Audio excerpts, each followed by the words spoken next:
forces we read or hear about all over the place. I guess I'm talking about the Illuminati and the secret government operations and UFO cover-ups and, that kind of stuff. More the conspiratorial end of the continuum. And how do these elements fit into the notion of the higher self becoming a more vibrant part of our life?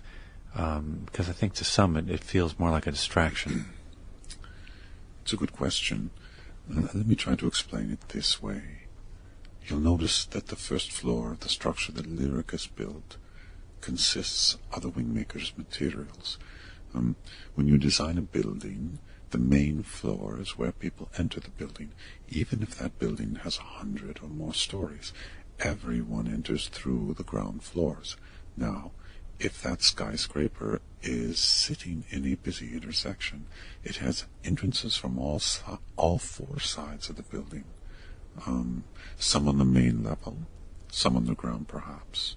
In the same way, the Wingmakers' materials have many different access points because some people will resonate to the materials in the Neruda interviews that speak of government conspiracy and extraterrestrial influences.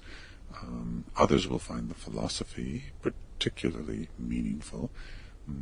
Perhaps others will find the art or music to draw from. However they enter the structure, from which entrance, it doesn't really matter so long as they enter the building and proceed to higher levels of the structure. Now, the matter of feeling fear or frustration is a common side effect once people better understand the dark forces and learn how they try to manipulate the systems of culture and government in their favor. But this is also part of the activation, because the individual must again choose to be led by these forces or disengage from them and discern their subtle influence. We don't turn a blind eye to these forces, nor do we fear them. Instead, we see them as part of our family that have lost their connection to the higher frequencies of love, and we send our compassion to them. I would suggest to readers of Wingmakers, do not stop your exploration of these materials in the Neruda interviews or the Ancient Arrow book, but continue your investigation into the Lyricus and Event Temple's materials, as these will acquaint you with the higher levels of the Lyricus structure. And what are these higher levels, James? Well, the highest level is the Grand Portal itself, and perhaps later I'll add some textures and details to the meaning of the Grand Portal. For now, I'll just say that it is the ultimate goal of the structure. After Wingmakers came the disclosure of the Lyricus Teaching Order, or LTO. This was the next level of the structure that was built out so as to make clear that the mind behind the Wingmakers was not affiliated with the subject of its writings, namely the ACIO, or Incunabula, the Alpha organization of the Illuminati. So the LTO was disclosed in its role in seeding the human understanding of its purposeful journey to the Grand Portal. This was done to clarify the purpose of the Wingmakers' materials. The next level after Lyricus was more recently launched, and it is the Event Temples. Event Temples is the activity-based level of transitioning from the abstractions of philosophy or mythology and placing the focus on living a love-centered life through the expression of the 6 heart virtues. These 3 levels, Wingmakers, Lyricus, and Event Temples, are aligned and coherent expressions of the one goal of our human family, uniting in the behaviors of love and collectively knocking on the door of the 5th dimension and meshing these energetics of the 5th dimension with the human domain. That is the Grand Portal. Okay.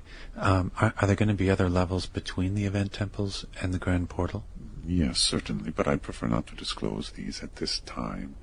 But let me say this. Before there can be a collective awakening, there must be an established and sufficient core of people who are functioning on the higher frequencies of awareness. Globally, this might be between 10 and 12 million people. This core is not centralized, nor is it the province of one religion or belief system. It is spread across many, many belief systems, and these individuals who are functioning on these higher frequencies will be uniting on an internal basis, not external, not through the trappings of human organizations or religious structures. They will join together through the universal field of consciousness and blend their hearts as one. And in this unification, the fear-based radiations of those who linger in the lower frequencies, they will be subdued, calmed, and a new sense of trust and hope will emerge.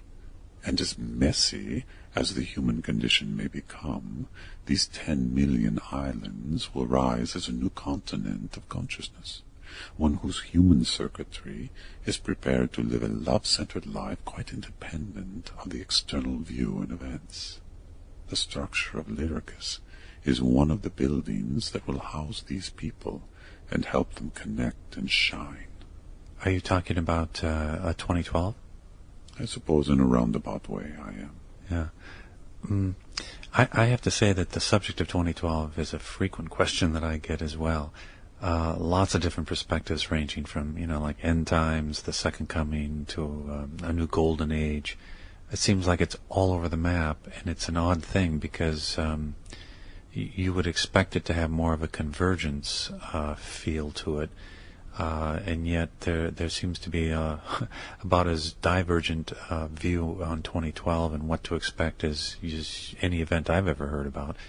So can you speak to that issue? I mean, what exactly will happen in 2012, and how will it be different than our current situation? Mm-hmm. Well, first let me say that the 2012 date is more of a culmination than it is an event unto itself. The process has been underway since the earliest coalescence of atoms into molecules, into stars, into angelic hosts, and into human creation. It's a process that it's a vibrational pattern set forth by First Source, and therefore it replicates itself in ever-increasing efficiency and coherence. Earth is an unusual planet among the mysterious number of planets that dot the universe, and it is quite alive in its own right.